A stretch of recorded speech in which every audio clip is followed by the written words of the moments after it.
Hello everybody, welcome back to the United Stand. Good morning. It's Monday. It's another beautiful day here to bring you some news. Obviously, it's the 65th anniversary for the Munich air disaster, Munich Remembrance Day, obviously. So, yeah, there's a big remembrance service at Old Trafford around 2:30, 2:40 time. So do make your way down there. I'm going to be down there myself.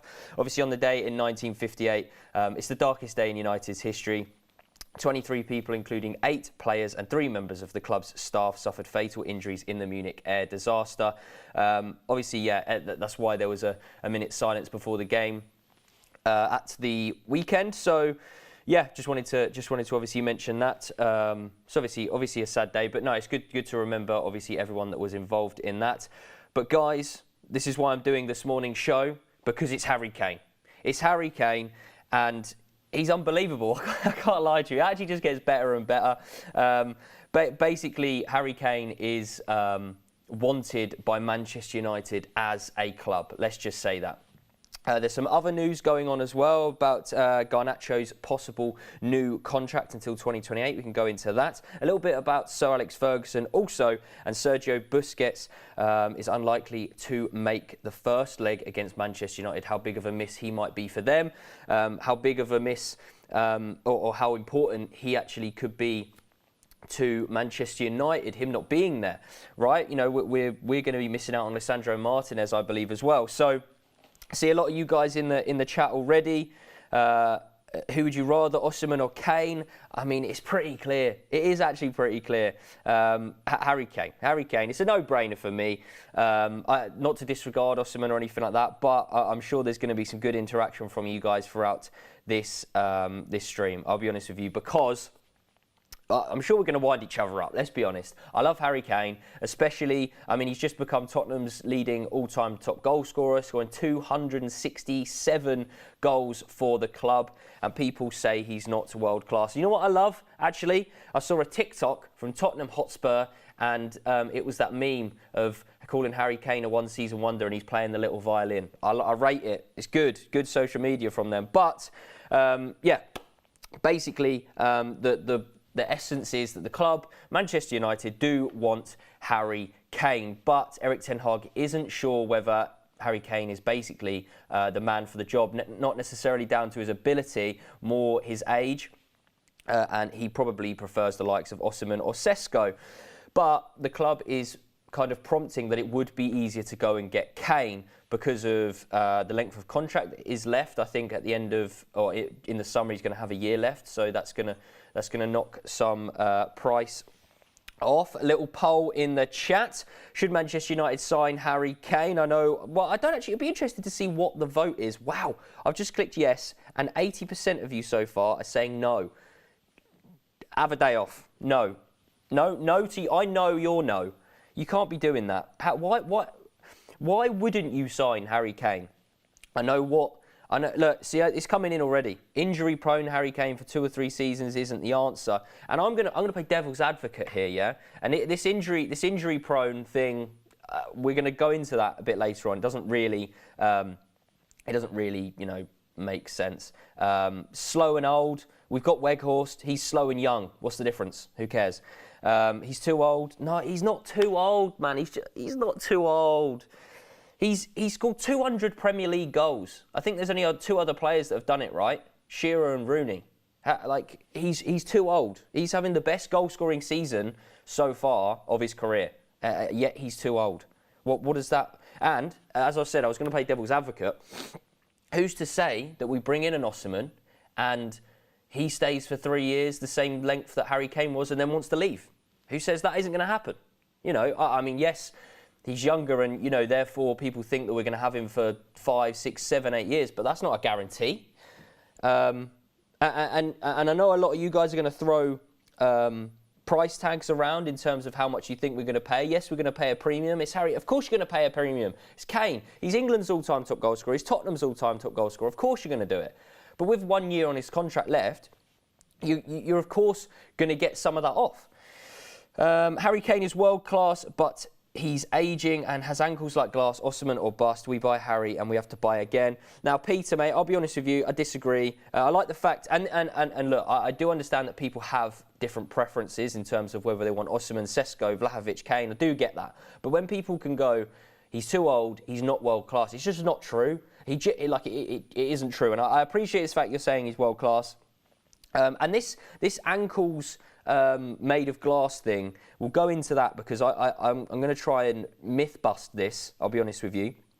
And so since 2013, so 10 years, he's had 15 injuries and he's missed a total of 67 games through injury and illness, right?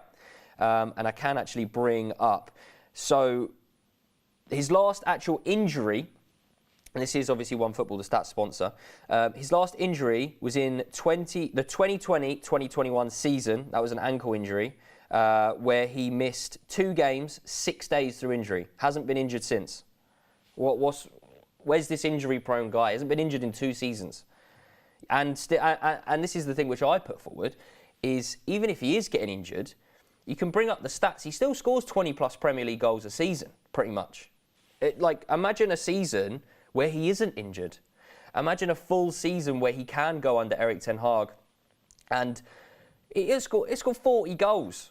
And this is the thing. I think he enhances everyone else around him as well. I think Rashford will thrive. I think Antony would thrive. Sancho, all these guys, even Bruno. I think they all develop and get better with Harry Kane around him. Yes, he's a leader, like he is. He's England's captain, and a lot of people are probably going to bat their eyelashes at that, I guess, and say, well, he's not a leader, he's not a proper captain. And this is Martin Odegaard's Arsenal's captain. He's stereotypically not a shouter. He's not. There's different types of captains within football now. It's not just your, and all due respect to Roy Keane, brilliant Manchester United captain, but not everyone, has to be a screaming, shouting match. Not everything has to be like that.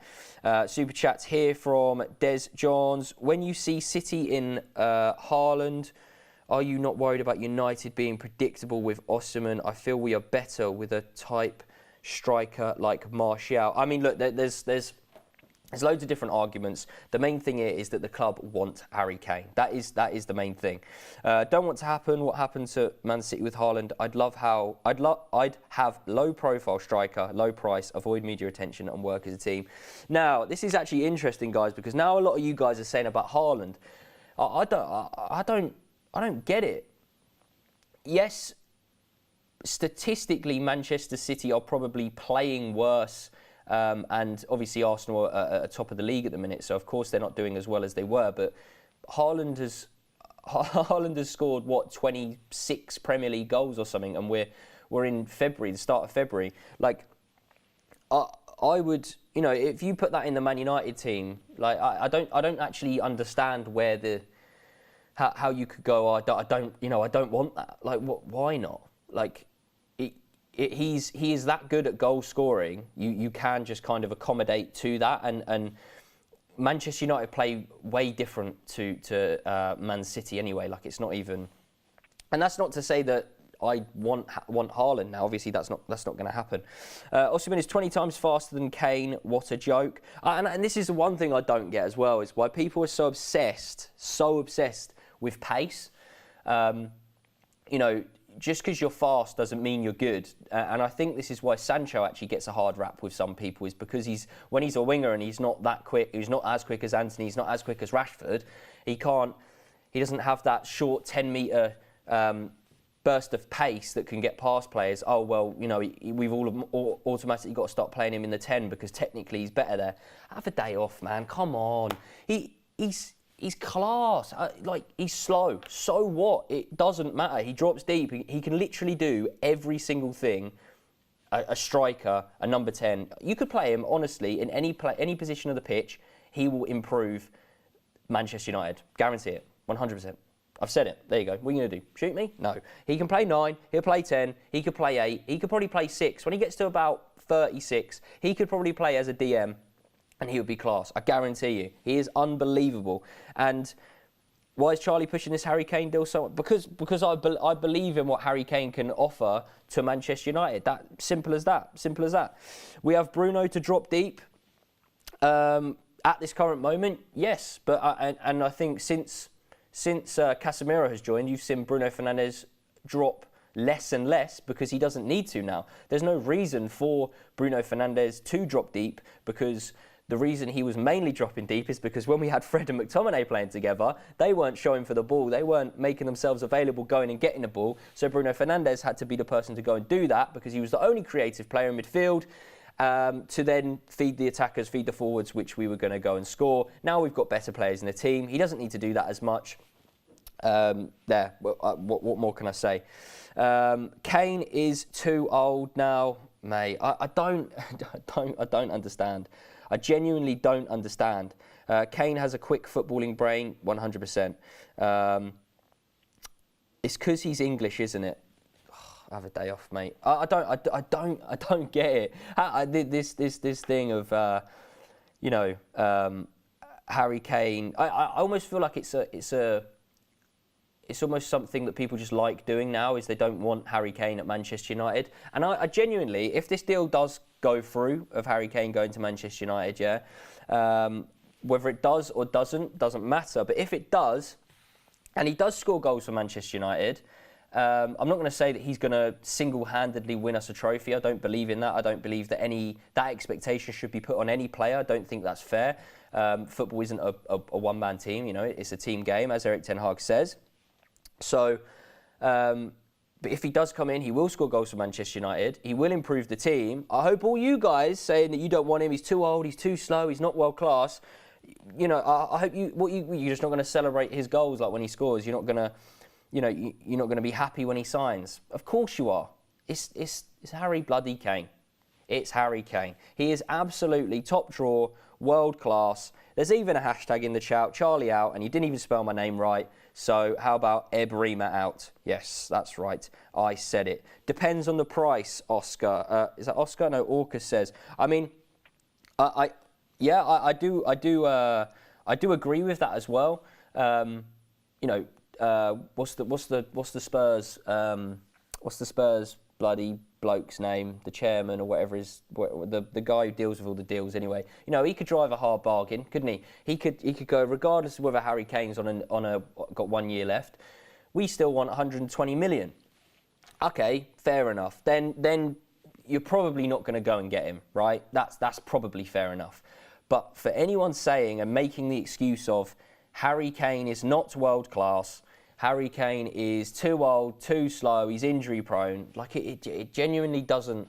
And I knew, obviously doing this show, fighting the corner of Kane, that I'm going to get some slack for it. I'll be honest with you, I know it, but I'm willing to, because I believe that Harry Kane will improve Manchester United, and I believe in Manchester United signing him. I mean, I don't see why anyone else wouldn't, if you're just saying he's too old, too slow. Like, it doesn't really make sense in my opinion.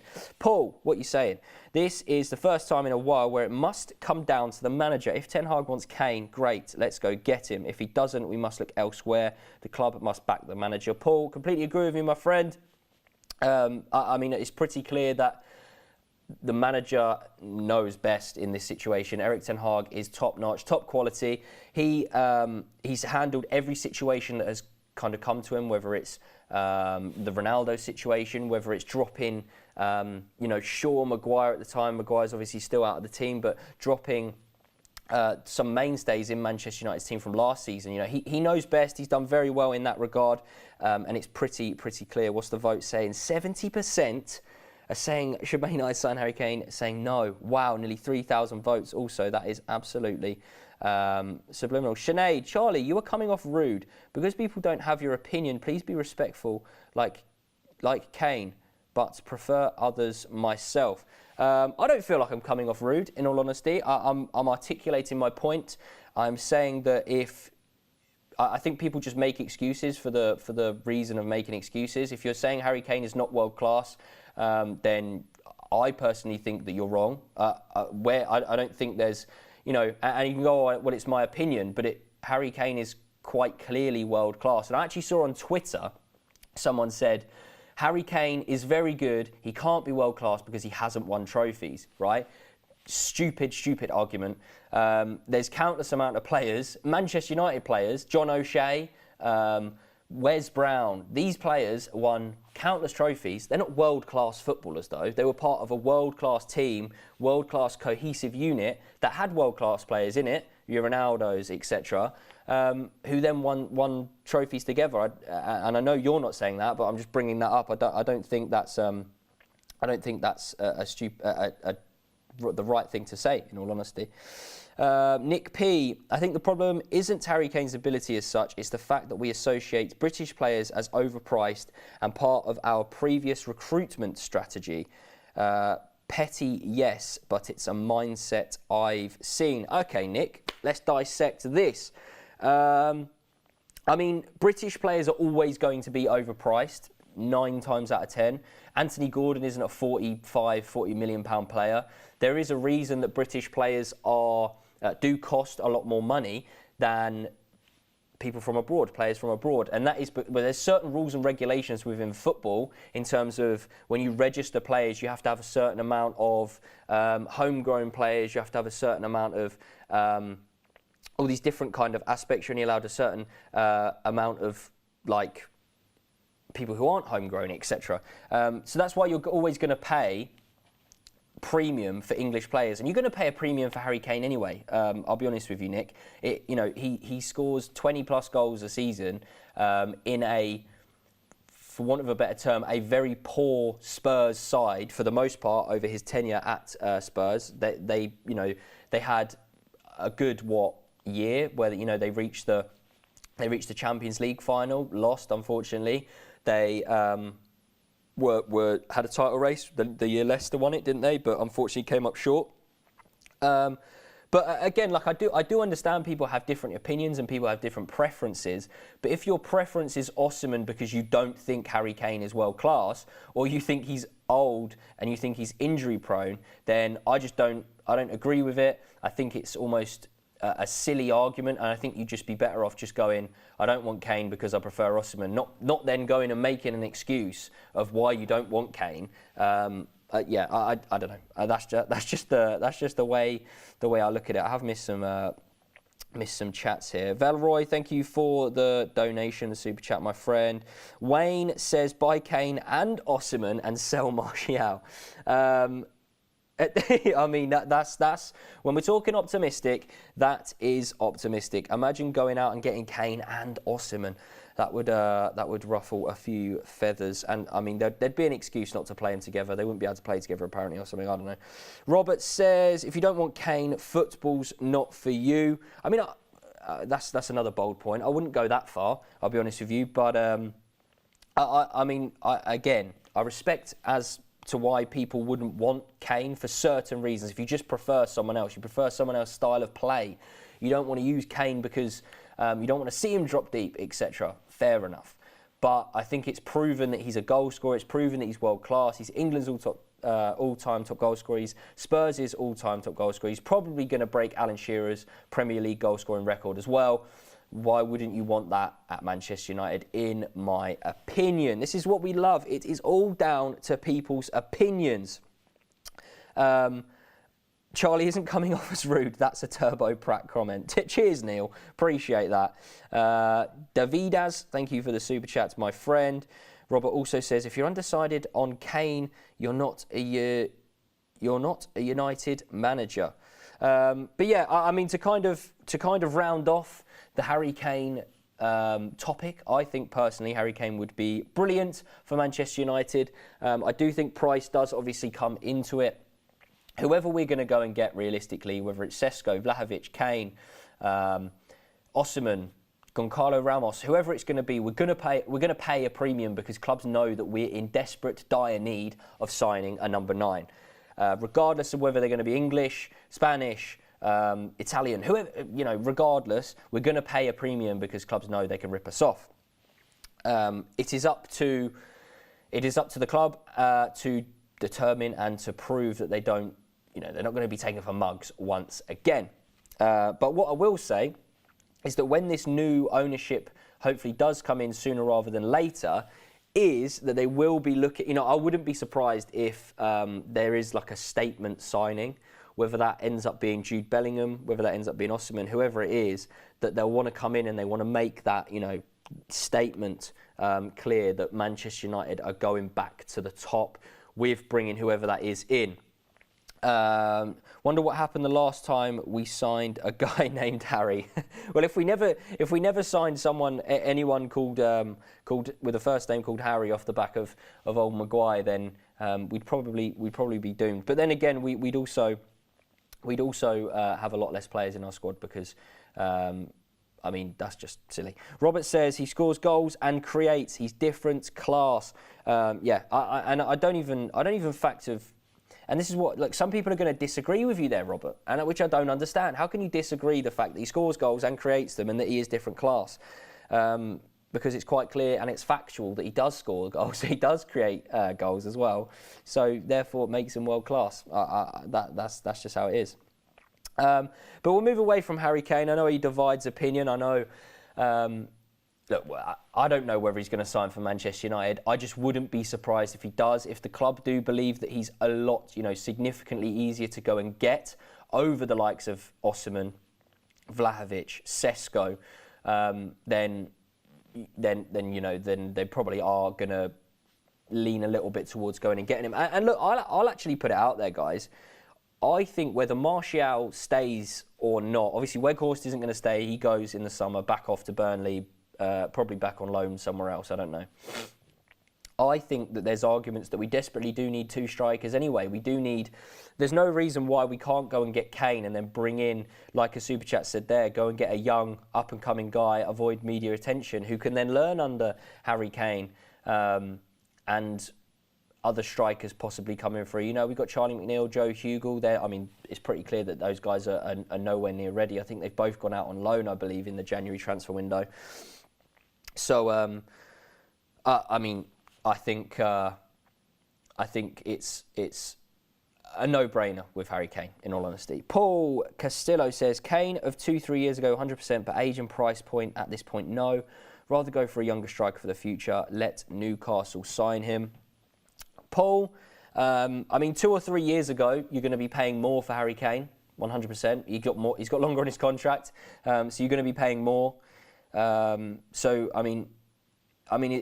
Yes, he's aging, but he's not aging in a football sense. He's not getting worse, is he? He's not scoring goals. He's not creating goals. And you've got to remember what team he's actually playing in.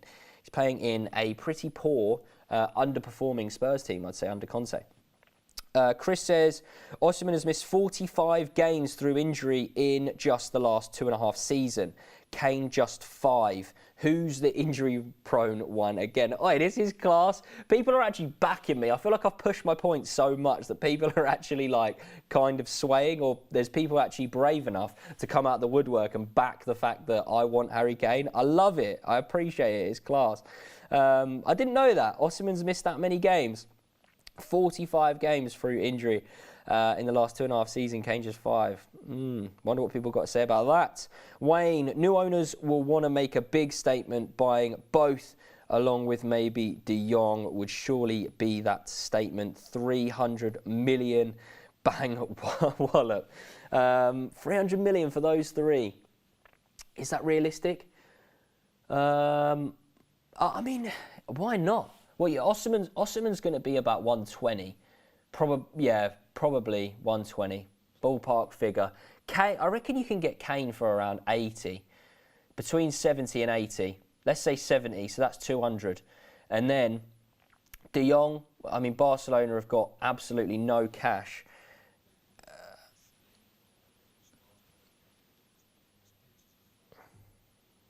Wow. Wow. Is that, I'm just going to check Twitter. Apparently we have some breaking news regarding Manchester City. Let me just get this up. Okay, so this is by a guy called Martin Ziegler, unsure how you pronounce that name, but he does say, Manchester City have been charged by the Premier League with numerous breaches of financial rules following a 4-year investigation. Now, I know this is a Manchester United channel and we're all about Manchester United news, but you can't not bring that up. Man City have basically been found out. They've basically broken financial fair play rules. And I guess they're going to have some sort of repercussions from this. Range of sanctions possible, including points deductions if breaches are proved. Does that mean a possible transfer ban? Obviously, Chelsea had a transfer ban, didn't they? I think it was under Lampard, wasn't it?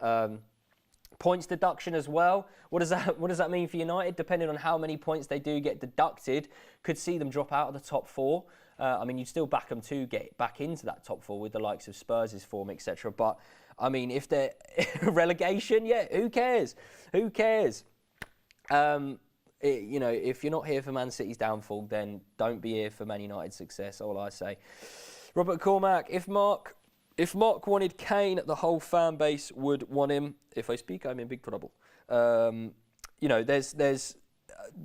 round off the Harry Kane point just quickly and we'll move back onto this financial fair play stuff with City. Overall, my personal opinion, Harry Kane's world class. Whether you guys agree with it or not, doesn't you're entitled to your own opinion, and it's brilliant that you guys obviously do have your own opinion. That's why you guys make the show as brilliant as it is. But me personally, I think he'd be great, and Manchester United should go and get him. That's not to say that I'm against the likes of Osimhen, Vlahovic, all them lot. If we go and get them, I'll be brilliantly happy and pleased too.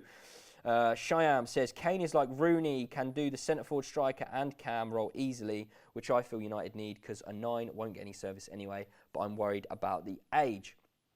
Okay, so basically, Man City seem, and look guys, I'm not going to get too ahead of myself because in all honesty, I wouldn't be surprised if City do somehow squirm out of this, in all honesty.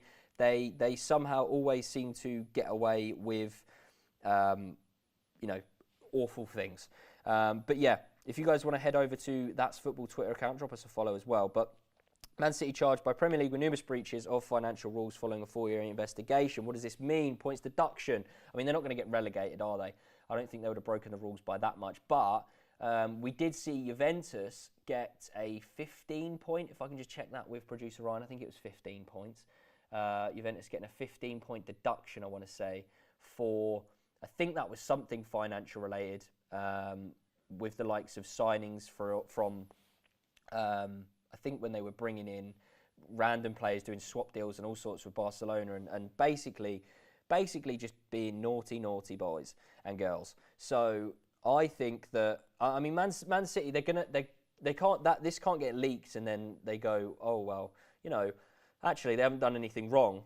We've seen that in the past, haven't we? But points deduction is. I'm going to get the league table up actually because I want to see. Say they were to get a 15-point deduction. Let's just play devil's advocate. There are 45 points that would put them down to 30 points. Wow, they'd be down in. Their goal difference would stay the same, so they'd actually be down in 9th, down with Chelsea and Liverpool. What a wonderful sight that would be. I can't lie. That would be unbelievable. Imagine. You don't spend 4 years investigating and then charge someone for it to come to nothing. This is long overdue. It'll be interesting to see how this unfolds, in all honesty. It'll be very, very interesting to see how this unfolds. If they do end up getting some form of point deduction, does that come ASAP? Does that... Arsenal fans are going to be absolutely buzzing because then the gap becomes... they're 8 points clear of us with a game in hand, so possibly up to 11 points. So, they've basically won the league when it comes to it. And then, Man United and Newcastle are the closest ones. But I wouldn't be surprised if Man City do somehow squirm out of this like they usually do. But yeah, if it's a 4-year investigation, I don't know if things like this have come out in the past in the sense that they were being investigated. Because I believe something came out a couple of years or a couple of seasons ago where they would be investigated and then it got dropped. But yeah, if you're going to spend 4 years investigating it, something has to happen, in my honest opinion. I'll be honest with you. Just a quick one here. If Kane is too old, what about Teddy Sheringham? Leave that one to the criminals in the chat. Criminals? Don't know why I said that. But yeah, let's move on to Alejandro Garnacho. New contract. Apparently, it's going to be imminently announced that Garnacho's new contract, basically he's going to sign it and it will last till 2028. So a long-term deal. Unsure as to how much he'll be on a week. I don't know how much he is on a week at this current moment in time. If I can get that provided to me, it would be brilliant in a second. But yeah, if he's on in terms of football, he's on pennies, isn't he? In terms of what a lot of other people are on. Currently on $5,000 a week. I mean, I wouldn't say no, of course, but yeah, in comparison to what some players in that squad, your Brandon Williams, geezer hasn't kicked the ball for Man United in, I don't know, God knows how long. He's on like 70k a week or something. Garnacho providing goals, assists, creativity, excitement back to Manchester United. Of course, he's going to warrant a fair hoik in wage rise. So why not give him your? And this is why it'd be interesting to find out what he does actually end up getting. Whether it is me personally, I was having this conversation with the guys in the office a couple of weeks ago when the talks were kind of emerging, and I was saying, we shouldn't jump into going and just giving him 100k a week. That shouldn't be Manchester United's model moving forward. Obviously, he is an incredibly huge talent and someone that we want to keep at Manchester United long term, 100%. Personally, I'd be looking. Look, even if you give him like 40, 50k, I mean, there's arguments to say that's even too much. But I mean, if you give him that, then he's what 10 times in his salary from before. Not even his salary. That's weekly. 5k a week to 50k a week. It's ridiculous. So I think, yeah, and of course, if he's on a contract from 2028, there's going to be bonuses within that contract, 100%, goal bonus, assist bonus. He's going to get appearance fees. He's going to get unused substitution fees. There's loads of different things that go into a contract that actually you find out through just playing Football Manager. To be honest with you, that's how I know a lot of stuff that I do. Is you just play Football Manager and you find out loads of different bits and bobs. That is not an ad, not a sponsor. So. Yeah, I mean, with regards to, there's going to be incentives is basically what I'm saying. And I'm sure that what they'll do is they might even go after you play a subsequent amount of matches for Manchester United, it then rises up another $5,000. So say they go after playing 20 games for United from this current contract that he's agreed, he then goes up another 10k. And then it goes, okay, when you've played 50 games, it goes up another 10k, blah, blah, blah, blah. Or they go, we'll do a review period when you've done another 2 seasons on this, depending on your output, how well you're doing, etc. We'll then review it and could double it again. There's loads of different ways that Manchester United can go about this, and I just do hope that obviously we're not giving him the world too soon, because there was the comment Bruno Fernandes made I don't know if it was in pre-season, I think it was during the season, but it was regarding pre-season about his attitude. That seems to have all kind of quieted down now, and there's nothing in regards to that. So I mean, everything's positive with Garnacho, in all honesty. I think if Rashford, I mean, it's all if buts and maybes, isn't it? But if Rashford wasn't scoring every game, pretty much, then, Garnacho would be in pretty much in with a shout of playing, starting all the time.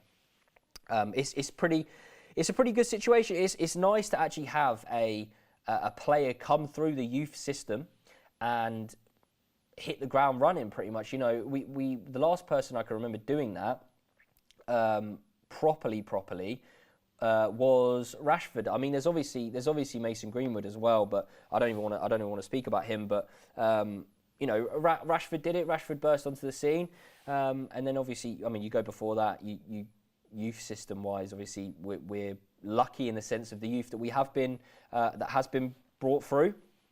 But no, I mean, in all honesty, I'm looking forward to Garnacho being a success at Manchester United. I think it'll be interesting to see how he develops, in all honesty. I think, he's 18 years old. You think how much he's going to develop just from 18 to 21 in terms of just sheer, he's going to go through puberty still, right? Like he's going to grow up as a man, he's going to put on weight. I'm sure he'll get probably taller as well. It's a very, very exciting time, in all honesty. But I think that Garnacho, Garnacho will definitely be a success at Manchester United. Moving on, Sir Alex Ferguson is enthused by Erik ten Hag and is now becoming a fixture at away games, as well as being a regular at Old Trafford. That is from Mike Keegan. Look, Sir Alex Ferguson, since his retirement from management, he's obviously been going to a lot of home games. I'm going to say 95, maybe 99% of them. I'm going to say he's been to most home games. But to see him now, he's getting on a bit. Bless him. He's making the effort. He's wanting to go to away games because what Erik ten Hag has done to this side, we're winning. We're proving that we can challenge with the big teams now. And I think that it's brilliant to see that the word that's being used is enthused. Let's actually. I'm going to look what enthused actually means. Bit of education here. Express eager enjoyment, interest, or approval regarding something. Okay, Sir Alex, I see you. So yeah, he loves Erik ten Hag. He loves what he's doing. I'll be honest. I think that Sir Alex Ferguson's probably looking at him and going, you know what? I see a little bit of me in you. Not like that, evidently, not like that. But I do see, there's shades of Sir Alex Ferguson and his management style in Ten Hag, in what he can bring is not tactics. Football's changed, etc. But I think it's brilliant to see that he's going to away games. It's brilliant to see that he still loves the club as much as he did when he was managing it. He's still involved as much. So yeah, it's lovely to see. I'll be honest with you, it is absolutely lovely to see. Now, Busquets, as I mentioned at the top of the show, is unlikely to be available for the Europa League first leg against Manchester United due to a muscle sprain, not strain. So that, I think, goes along with, I think Dembele is injured for the first leg as well. Not sure if it's two legs. Obviously, we're missing Eriksen for the Barcelona fixtures. I don't know, obviously, Donny van der Beek as well. Whether McTominay's back or not for that time, I'm not sure.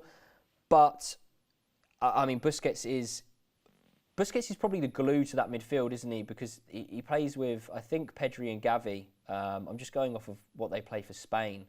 I don't know if Gavi plays like on the wing or anything. I don't know, in all honesty. But he's that mainstay in Barcelona's midfield for, he's played with Xavi and Iniesta, and now he's playing with Gavi and Pedri, these new 18, 19-year-olds, 20-year-olds, however old they are. Natalie, I have mentioned City's financial fair play charge. You must have missed it. But I think that it's great for Man United, in all honesty, especially, there'll be that battle, wouldn't there? Casemiro versus Busquets, with Busquets being out. Casemiro wins automatically already. It's easy. So I think it's great. If Dembele's going to miss as well, personally, I think I'd be more worried about Dembele. Barcelona are doing very well at this current moment in time, I think. But look, I'm not scared. In all honesty, are you guys worried about the Barcelona fixture? I think because of how, we're in the final of the Carabao Cup. We've obviously got West Ham in the FA Cup. Is it the 4th round or 5th round? I can't even remember now. Coming up, I think that's after the final, isn't it? It's almost, of course you want to win everything you're in, but it has almost got to the stage now where I'm thinking if we do go out to Barcelona, it's not the end of the world. Like, we're not going out to I don't know, for instance, Galatasaray or some other team that we are destined to beat, basically. Barcelona are decent. They're a good side. they're European giants. They're huge. They're a massive club. So you know, it's not embarrassing to go and lose to Barcelona. No stretch of the imagination. They're a very good side. Lewandowski, obviously Dembele's not available, but he's there. I just look at their back four and I think it's definitely gettable, especially with the form that Rashford's in. I think Antony could be successful as well. Sancho coming back. Bruno can be influential. I mean, I don't even know about Martial, whether he's going to be available or not. I haven't got a clue. But yeah, if Busquets isn't available, all I can say is that it's a positive for United. Realistically, I think that if we manage to keep everybody fit, who, you know, your Casemiros, Brunos, Rashfords, if these guys can stay fit, then we stand one hell of a chance of beating these guys. I think if the first leg, if we can go and get a draw, I mean, look, even if we lose one, because away goals don't come into it now, so even if we lose 2-1, 1-0, whatever, we keep it within that one goal disadvantage. Obviously, of course, we want to win, but if we just don't basically get spanked, I'm very confident in when they come to Old Trafford, we will be able to put on a performance, put on a show, and get through to the next round. And realistically, I think if we beat Barcelona, who else have we got to worry about? Arsenal in the Europa League. I mean, I don't know who they're playing, but yeah, it's just Arsenal, really, isn't it? I think that it's exciting times. Imagine doing a treble. I know. Adam would have wound a lot of you guys up in regards. He said, you know, Man United could win a treble, and everyone kind of got into his back. You know, it's not the treble, it's a treble. I mean, 3 trophies is 3 trophies. But we could do a little preview about the week ahead. We have obviously got Leeds on Wednesday at 8 o'clock, and then we play Leeds again on Sunday at 2 o'clock. Casemiro is obviously going to miss both of these games, which obviously is a disappointment. In all honesty, the Leeds home game, less worried about. I think we have more than enough at home for us to be beating them. The Leeds away game is a little bit worrying, be honest with you, just because.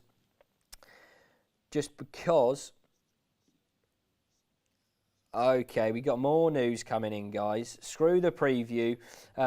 From the MEN, Manchester United open to selling Anthony Martial. I hope Ricky's not listening to the show or I hope he sat down at least, because he's not going to like the sound of that. I mean, it reads here, Martial has missed 20 of Man United's 34 games this season. He's been absent for a total of 16 weeks through 5 separate injury layoffs. The Frenchman is under contract until 2024, and United have the option of an additional year. So the upcoming summer transfer window is a prime time to try and cash in on Martial. Wow. What do you guys think? Martial, I mean, I think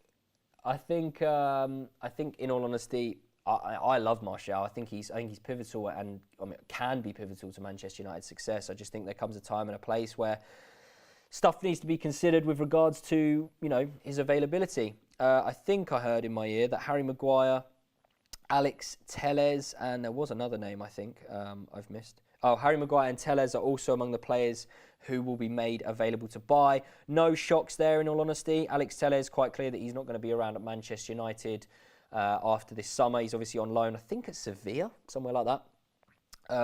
And Maguire, it's more Maguire's sake, I think, that he'll leave. In all honesty, I think that Erik ten Hag probably would keep him. I mean, this kind of goes into whether we were to bring in a centre back or not. I think Erik ten Hag would keep him, but quite clearly as probably like a 4th choice centre back. Let's be honest. Maguire isn't going to want to do that. He's going to want to play for England. And when he's not playing, he's going to stand less of a chance. I can't say he's not going to play for England because he played in the bloody World Cup, didn't he? But yeah, if Maguire, Telles and Martial are all available on the transfer market in the summer, how much money do you reckon we're going to be able to recoup from them? In all honesty, I reckon you're getting 5 mil max for Telles. You're not getting much at all. Again, he's on the latter years. Super chat here from Wayne. Ten Hag, cool, ruthless. Tony has had enough chances. Yeah, it is getting to that time. I think we're going to do another video. I think we'll do a video today on Martial, whether it's time to sell or not. But You reckon 50 million for those three, 60 million? Well, so how much do we get for Harry? We get 30 million for Harry Maguire, right? 40 million? I reckon we recoup, you know, again, English tax comes into it. I think we can, you know, he's quite clearly good enough to go and play for like a West Ham, a Southampton, probably go back to Leicester, wouldn't he? Those type of clubs. And that's no disrespect because they are down the bottom of the table, aren't they? But they don't usually end up down the bottom of the table. I think he's more than good enough to go and play for these teams. Martial, how much do we get for him? With his injury record, 10 mil, 15 mil. You know, it is crazy. It is crazy. So what we're saying? Let's say we get 15 million for Martial, 5 million for Telles. That's 20, and then we get 30 for Maguire. Yeah, so 50 million overall. I mean, 50 million doesn't seem a lot, does it, in the sense of a transfer market? But if that 50 million goes straight back into the transfer budget, it all adds up.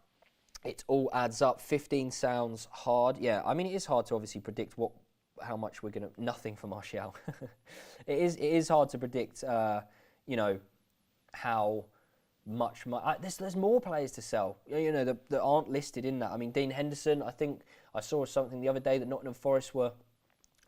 if they were to stay up, they're quite happy in buying Dean Henderson. So what's that, 10 million maybe for Henderson? See you later. You're gone.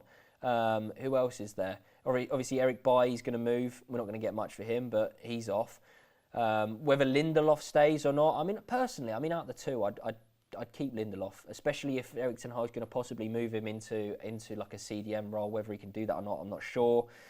Who else have we got? Brandon Williams, mate. You've got to go as well. I'm sorry. We've got Malacia, we've got Shaw, and on the right hand side, I mean, we've got Dalot and Wan-Bissaka. Whether Wan-Bissaka stays or not, I don't know, but they're more than capable and better than Brandon Williams. 10 million, 8 million, something like that for Brandon Williams, maybe even less, but he's got to go as well. God, Phil Jones, how can I forget that monstrosity of a man? Legend of the club, can't lie. I take back everything I've ever said. Legend. Keep him on, double his wages. I think he's a mainstay. He's like the furniture. You can't get rid of him. Donny van der Beek, Twanzebe. There is a lot of players. Phil Jones' contract ends in July. Well, I'm sure he'll sign a contract renewal, 5-year contract extension, 300 grand a week. He's here to stay. Twanzebe, I think his contract must end soon as well, mustn't he? McTominay, there's a lot of players that possibly can be put up for sale in this summer. I mean, let's be realistic. Look, it's pretty clear. Telles will go. Bailly will go. Brandon Williams may go, but we're not going to sell everyone. We can't just have a fire sale and just go. Here are 10 players, off you go, because we're not going to be able to then sign 10 players to bring, replace what we're moving on. But if 4 or 5 go and we somehow manage to recoup anywhere between 50 and 80 million that goes straight back into the old transfer budget for us to then go and buy players with, I'm all for it. Quick last look at the poll. Over nearly 7,000 votes. It is climbing up, and 65% of you said no. I'm surprised by that. I did think it was going to be the majority of no. I did think it was going to be closer than that, I'll be honest with you. But, Harry Kane always somehow seems to divide opinion within the Man United fan base, whether we want him or not. That's just how it is. But to go back to the preview, obviously we've got Leeds double header. I'm confident Manchester United should be getting 6 points. And then obviously it's the big Barcelona first game next week, isn't it? Wow, comes around quick. Looking forward to it. Really, really looking forward to it. But yeah, we've obviously, to bring you guys back, it is obviously Munich Remembrance Day, 65th year anniversary. English is good. Obviously you guys have been mega respectful. Really, really appreciate it. There is obviously memorial service at, I believe, 2:30, 2:40 at Old Trafford today. I'll be down there myself. I'm sure there'll be lots of people there. Come over, do say hi. It's good to go and remember. Obviously, what happened is quite important. It's a huge thing, the history of Manchester United, isn't it? So appreciate everyone for joining in with me, joining the show. Really, really appreciate it. Harry Kane divides opinion. Love it. Love the banter in the chat. Some people take it a little bit too far, but never mind. I do forgive you. I do forgive you. There you go. Poll ends over 7,000 votes. Not sure how it can be 64% to no and 35, but I think it's 65 no. You guys win. We're not signing Harry Kane, all because of you said no. Damn it. Yeah, appreciate it. Leave a like on your way out. Subscribe if you haven't already, and we'll see you in the next one. Bye-bye.